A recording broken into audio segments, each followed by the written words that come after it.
The great thing about storytelling is there's no one right way to do it. Depending on what you're going for as a creator, you can approach it from a variety of angles and still manage to produce something worthwhile. But no matter what approach you end up taking, there's still certain elements that need to be included to make a movie or show more positively accepted than others. And one of those elements is a well-defined, continuously developing, and likable protagonist. Well, episode 2 of She-Hulk recently aired, and so far it's safe to say it hasn't done much to execute well on that particular element. Let's take a look. One of the more important aspects of creating a protagonist that is relatable and easy to root for is when you not only know their strengths and weaknesses, but when you see them train, fight, or do literally anything to improve. Bruce, for example, was secluded for years of his life, not out of desire, but out of necessity for the safety of anyone around him. Within that time, he had to go through an intense amount of conditioning and reevaluating the way he goes about even the smallest of daily activities. And after that extended period of time, he finally developed the ability to not only master his transformation, but also find a way to be at peace with the other persona he's been battling inside of him.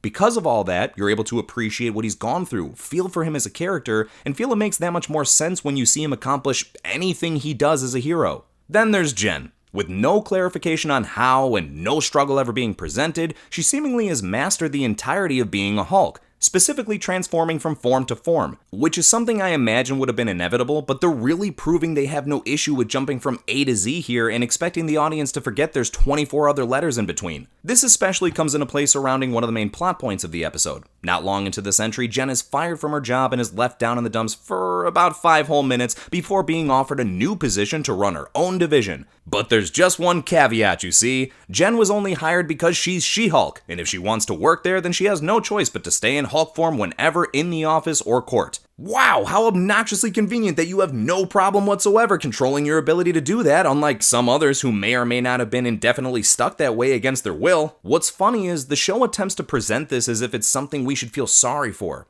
Okay, hold on. I'm so sorry you have to use an ability that seems to require no effort to your advantage in gaining a position most people in your line of work would envy.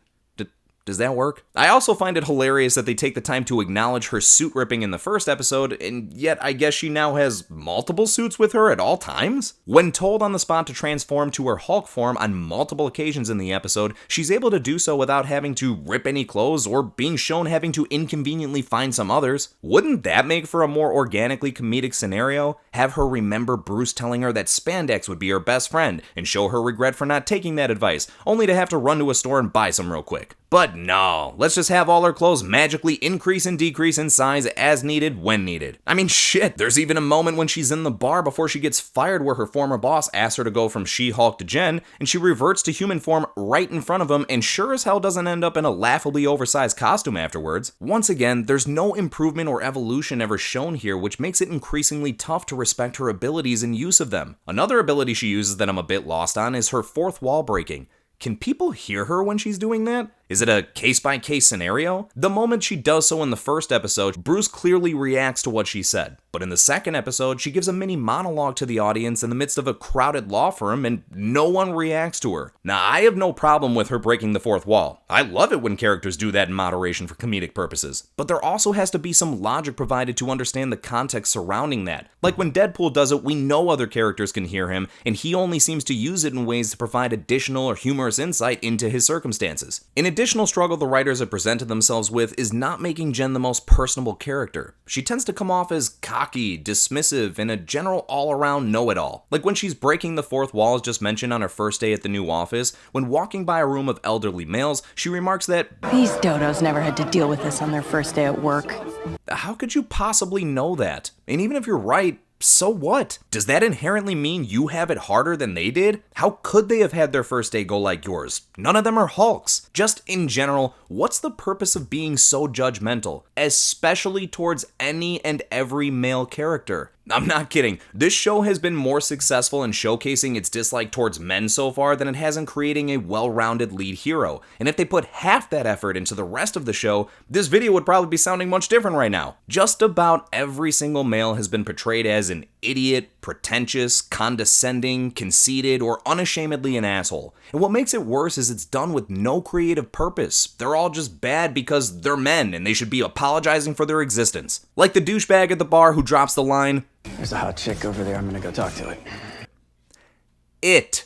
Some people are stuck on the fact that this lowlife decided to call a woman it. I'm more stuck on the fact that someone wrote that and felt it was deserving to make the final cut of the script. And to prove my point of it being done with no creative purpose, that guy never pops up for the rest of the episode. He's not an important character to any degree, and the story would be altered in no way if you removed him entirely. So why include it at all? What does it do for the story? Other than her dad, the only guy depicted as redeemable here, oddly enough, was Emil Blonsky, aka Abomination. Any way to confirm the Incredible Hulk's connection to the MCU is always appreciated by me, as I feel it far too often gets overlooked and spoken about as if it's not a part of all this. During the conversation with Emil, we get an opportunity to receive some intriguing insight into his perspective that we'd never previously gotten. A seasoned soldier who was merely following orders to take down a threat, only to fail and then watch that threat go on to become a worldwide hero while you rot away in a prison cell, even after making some immense sacrifices. I was pleasantly surprised that someone in the show was actually receiving some legitimate character development, and it furthered my theory I've had for quite some time now that Abomination will be portrayed as an anti-hero in the series,